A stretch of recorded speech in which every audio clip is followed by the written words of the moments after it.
네 하나님 여호와께서 너희 가운데 네 형제 중에서 너를 위하여 나와 같은 선지자 하나를 일으키시리니 너희는 그의 말을 들을지니라.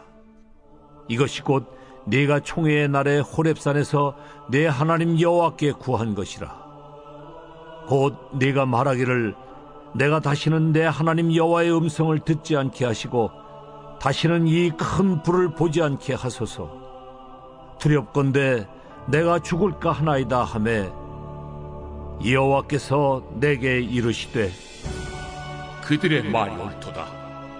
내가 그들의 형제 중에서 너와 같은 선지자 하나를 그들을 위하여 일으키고 내 말을 그 입에 두리니 내가 그에게 명령하는 것을 그가 무리에게 다 말하리라. 누구든지 내 이름으로 전하는 내 말을 듣지 아니하는 자는 내게 벌을 받을 것이요, 만일 어떤 선지자가 내가 전하라고 명령하지 아니한 말을 제 마음대로 내 이름으로 전하든지 다른 신들의 이름으로 말하면 그 선지자는 죽임을 당하리라. 네가 마음속으로 이르기를 그 말이 여호와께서 이르신 말씀인지 우리가 어떻게 알리오 하리라. 만일 선지자가 있어 여호와의 이름으로 말한 일에 증험도 없고 성취함도 없으면 이는 여호와께서 말씀하신 것이 아니요 그 선지자가 제 마음대로 한 말이니 너는 그를 두려워하지 말지니라. 하나님의 말씀입니다. 오늘 5월 15일입니다. 학교 다닐 때 이날 카네이션 들고 갔던 날이죠. 스승의 날입니다. 스승이라는 단어의 사전적 의미를 찾아보니까 자기를 가르쳐 인도하는 사람이라고 이렇게 정의하고 있습니다. 영화 같은 데 보면은 금고트리범이 누군가를 지칭하면서 나의 스승입니다 라고 이렇게 말하기도 하는데, 뭐 사전적 의미를 본다면은 맞는 말이기는 하겠죠. 자기를 가르쳐 금고털이범으로 인도한 사람, 이렇게 되기 때문이죠. 그래서 어떤 스승을 만나느냐가 참 중요합니다. 좋은 스승과의 만남은 인생이 바뀌는 기회가 되기 때문입니다. 내 인생에서 참 중요한 스승이 생각나시면은 오늘 메시지라도 감사를 표현하면 어떨까, 그렇게 생각해 봅니다. 앤이라는 한 소녀가 있었습니다. 이 소녀의 엄마는 죽었고 아빠는 난폭한 알코올 중독자였습니다. 앤은 보스턴에서 함께 있던 동생마저 죽자 큰 충격을 받아 실명까지 하였습니다. 수시로 자살 시도를 하였고 괴성을 지르면서 통제가 도저히 불가능한 그런 아이로 자라납니다. 결국 회복 불능 판정을 받고 지하의 정신병동 감방에 감금되게 되었습니다. 모두 앤을 포기할 때에 노 간호사 로라는 그를 돌보겠다고 자청했습니다. 로라는 날마다 과자를 들고 가서 책을 읽어주고 기도해줬지만 앤의 반응은 냉담했습니다. 그러던 어느 날 로라는 앤 앞에 놓여둔 접시에 초콜릿 하나가 없어진 것을 발견합니다. 로라의 한결같은 사랑에 앤이 조금씩 반응하기 시작했던 것이죠. 2년이 지나고 정상 판정을 받고 파킨슨 시각장애 학교에 입학하였습니다. 한 신문사의 도움으로 개안 수술을 받아 앞도 이제는 볼 수 있게 되었습니다. 앤은 어느 날 보지 못하고 듣지 못하고 말하지 못하는 아이를 돌볼 사람을 구한다는 신문기사를 읽게 되었습니다. 모두가 불가능하다고 했지만은 자신이 받은 그 사랑이 있기 때문에 이것을 돌려주기 위해서 앤은 결심합니다. 그녀가 바로 20세기의 기적이라고 말하는 헬렌 켈러의 스승 앤 설리번입니다. 설리번이 없이 헬렌 켈러를 상상하기 힘듭니다. 그런 설리번은 노 간호사 로라의 지극한 사랑이 없었다면 잊지 않았을 것입니다. 그래서 좋은 스승의 만남은 복 중에 복입니다. 오늘 본문의 말씀은 모세 이후 하나님께서 선지자를 세우실 것이며 그 선지자의 자질에 대해 말씀을 하고 있습니다. 영적 스승을 세우시겠다는 것입니다. 먼저 15절의 말씀을 우리가 함께 한 목소리로 읽겠습니다. 내 하나님 여호와께서 너희 가운데 내 형제 중에서 너를 위하여 나와 같은 선지자 하나를 일으키시리니 너희는 그의 말을 들을지어다. 나와 같은 선지자를 세울 것이라고 말씀합니다. 여기서 나는 모세를 말합니다. 모세와 같은 선지자를 하나님께서 세우시겠다라고 말씀합니다. 이렇게 말씀하신 배경이 16절에 나타납니다. 이것이 곧 내가 총회의 날에 호렙산에서 내 하나님 여호와께 구한 것이니라. 이스라엘 백성들이 하나님께 15절의 말씀처럼 선지자를 보내달라고 요청하였습니다. 하나님께서 그 요청에 응답해 주신 것이죠. 이렇게 요청한 이유가 16절에서 계속해서 나타나고 있습니다. 계속해서 말씀을 보시면은 곧 내가 말하기를 내가 다시는 내 하나님 여호와의 음성을 듣지 않게 하시고 다시는 이 큰 불을 보지 않게 하소서. 두렵건대 내가 죽을까 하나이다 하매. 이 말씀을 한마디로 정리하면은 이스라엘 백성들은 살고 싶다라고 하는 겁니다. 하나님과의 직접 대면 자체가 너무 두렵다라고 하는 것이죠. 출애굽한 후 이스라엘 백성이 호렙산 시내산까지 도착하는데 약 3개월이 걸렸습니다. 이 과정에서 하나님의 놀라운 권능과 능력을 경험했습니다. 홍해가 갈라지는 것을 보았고 쓴 물이 달아지는 경험도 하였습니다. 아말렉과 전쟁에서 하나님의 놀라운 권능도 리비딤에서 경험하였습니다. 그렇게 시내산에 도착했을 때 하나님께서는 이스라엘 백성들에게 율법을 주기 위해 모세를 호렙산으로 불렀습니다. 이스라엘 백성들은 정결하게 율법을 받을 준비를 시켜놓고 모세는 산으로 들어갔습니다. 그 과정에서 모세는 40일간 산을 내려오지 않게 되자 초조해진 이스라엘 백성들은 자신들이 이집트에서 섬겼던 우상을 만들어 놓고 이것이 하나님이다 라고 칭하며 숭배하였습니다. 하나님께서 이들을 보고 분노하셨고 없이 하려고 할 때 모세는 목숨을 걸고 하나님께 이스라엘 백성들의 죄를 신원합니다. 자기의 이름이 하나님의 책에 없어지더라도 용서해 달라라고 요청하며 그들의 목숨을 살아나게 한 겁니다. 모세는 하나님과 이스라엘 사이에 중보자가 된 것이죠. 이것을 경험했던 이스라엘 백성들은 그래서 지속적으로 자신들을 대변해 주고 하나님의 말씀을 전달해 줄 메신저를 달라고 요청했던 겁니다. 하나님께서 이들의 요청을 좋게 여기셨습니다. 그래서 선지자를 주시겠다라고 약속하셨습니다. 15절 하반부에 보면은 너희는 그의 말을 들을지어다 라고 말씀하고 있는데 하나님께서 선지자를 통해서 하나님의 말씀을 주실 것이며 이스라엘 백성들은 그 선지자를 통해서 전해지는 하나님의 말씀을 들어야 함을 말합니다. 이렇게 말씀하시는 이유는 14절의 말씀, 어제 본문에 관련되어 있는 14절 말씀과 연관되어 있습니다. 앞으로 이스라엘 백성들은 가나안 땅으로 들어가서 살아가게 될 것인데 그곳에는 이미 존재하는 우상들이 있습니다. 그 우상들에게 사람들이 길흉화복에 대해서 점을 치기도 했습니다. 따라서 그들을 본받아서 그렇게 우상을 숭배하고 미래를 점을 치며 나아가는 것이 아니라 하나님께서 이스라엘 백성에게는 미리 경고하고 경계하시면서 그런 것들에 현혹되지 말고 나의 백성인 너는 이스라엘은 내 말만을 들어라 라고 하는 것이죠. 수천 년의 시간 전에 발생한 상황에 주신 말씀이지만 오늘 우리 시대에 꼭 맞는 말씀입니다. 우리의 주변을 보면은 참 미혹해하는 영들이 참으로 많이 있습니다. 아예 다른 종교는 방식이 다르기 때문에 배제할 수 있지만 신천지와 같은 집단은 같은 기독교의 탈을 쓰고 있어서 구별하기가 여간 어렵지 않습니다. 그렇기에 더욱 하나님의 말씀에 귀를 기울여야 하는 것이죠. 선지자는 하나님의 말씀을 전달하기 때문에 이스라엘 사회 안에서는 소위 말해서 막강한 권력을 가지게 됩니다. 물론 위정자가 하나님의 말씀을 두려워하고 하나님을 두려워하는 왕일 때의 이야기입니다. 하나님을 두려워하지 않는 왕은 선지자도 두려워하지 않았습니다. 자기 뜻대로 되지 않으면 가차없이 다 죽여버리기도 했습니다. 그러나 하나님을 두려워하는 왕은 선지자를 두려워합니다. 왜냐하면 하나님의 말씀의 대언자이기 때문에 그렇습니다. 힘의 이면에는 항상 책임이 따르게 마련입니다. 관리되지 않는 힘은 폭정이 되기 때문이죠. 그래서 선지자는 늘 자신을 돌보아야 하고 하나님의 뜻만을 전하려고 애써야 했습니다. 그렇지 않으면 넘어지기 쉽기 때문입니다. 이 부분에 대해서도 하나님께서는 이미 경고를 해 두셨습니다.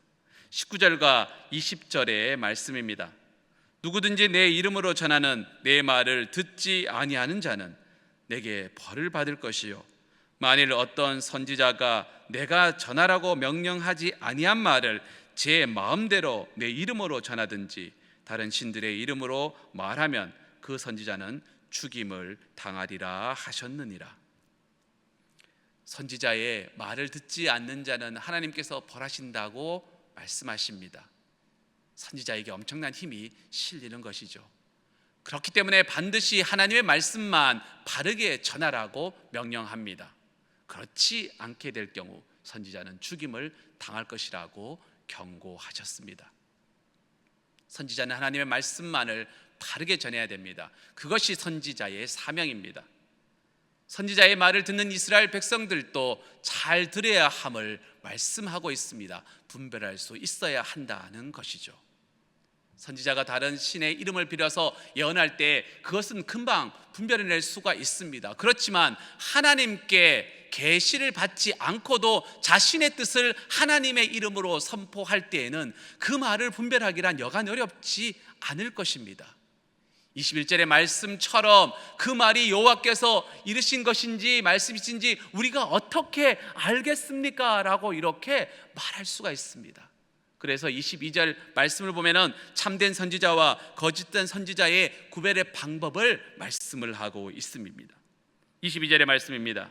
만일 선지자가 있어 여호와의 이름으로 말한 일에 증언도 없고 성취함도 없으면 이는 여호와께서 말씀하신 것이 아니요 그 선지자가 제 마음대로 한 말이니 너는 그를 두려워하지 말지니라. 결과가 따라온다는 것입니다.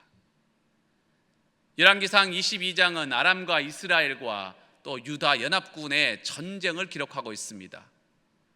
아람이 북이스라엘을 치료할 때에 북이스라엘이 남유다에게 가서 함께 연합해서 이 아람과 전쟁을 하자라고 이야기합니다. 남유다 왕 여호사밧이 이를 좋게 여깁니다. 그래서 연합해서 전쟁을 하려고 합니다. 그런데 유다 왕 여호사밧은 북이스라엘 왕 아합에게 이 땅에 선지자가 없냐라고 묻습니다. 선지자에게 다시 한번 물어보고 하나님의 뜻을 구하자라고 하는 것이죠.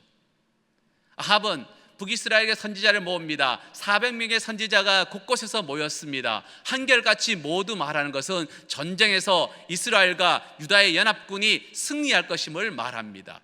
그런데 왠지 모르게 여호사밧은 꺼림직했는지 또 다른 선지자를 찾게 됩니다. 그때 미가야 선지자가 불러들여집니다.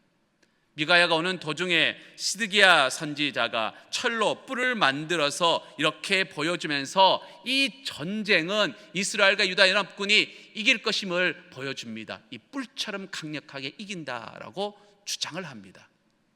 미가야가 도착했습니다. 그런데 미가야는 이 전쟁에서 연합군은 뿔뿔이 흩어져 버리게 될 것이다 라고 예언합니다. 하나님께서 이 전쟁을 허락하지 않았다는 겁니다. 시드기야가 미가야의 뺨을 치면서 큰 소리를 칩니다. 여호와의 영이 나를 떠나 어디로 가서 내게 말하더냐라고 말합니다. 큰 소리를 치고 미가야의 입을 막아버렸던 것이죠. 전쟁의 결과는 뻔합니다. 연합군은 철저하게 패배하고 이 전쟁에서 아합 왕은 죽게 됩니다. 왕이 죽었으니 그렇게 예언한 시드기야의 끝은 예상할 수 있을 것입니다. 거짓을 말하는 사람들의 특징이 있습니다.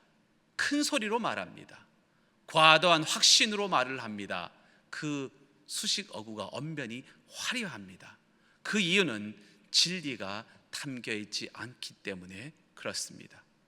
그런데 진리는 단순하고 담백합니다.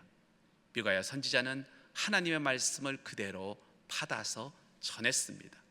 그러나 시드기야는 하나님께 받은 말씀이 없었습니다. 그러니 큰 소리로 과도한 자신감으로 화려한 장신구로 장착을 해서 대동해서 말했던 겁니다.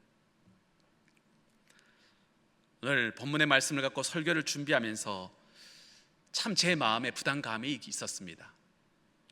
성경을 읽으면서 그러므로의 의미를 깊이 묵상한 때가 있었는데 그것이 제 인생의 중요한 어떤 하나의 경고가 되었습니다. 그러므로는 인과관계를 나타내기도 하고 결론을 나타내는 말이지 않습니까? 원인이 있으면 결과가 있습니다. 성경을 보게 되면 항상 그 원인이 있고 결과를 나타낼 때 그러므로라는 단어를 쓰게 됩니다. 그렇게 오늘의 자리에 최선을 다하지 않을 수 없습니다. 오늘은 내일의 원인이 되기 때문인 것이죠. 오늘 말씀을 준비하면서 너와 같은 선지자라는 말씀이 제 마음 자리에 맷돌처럼 또 하나 자리를 잡았습니다. 너와 같은 선지자, 모세와 같은 선지자입니다. 이스라엘 백성을 자신의 목숨만큼 사랑한 지도자이며 하나님의 말씀을 신실하게 전한 선지자입니다.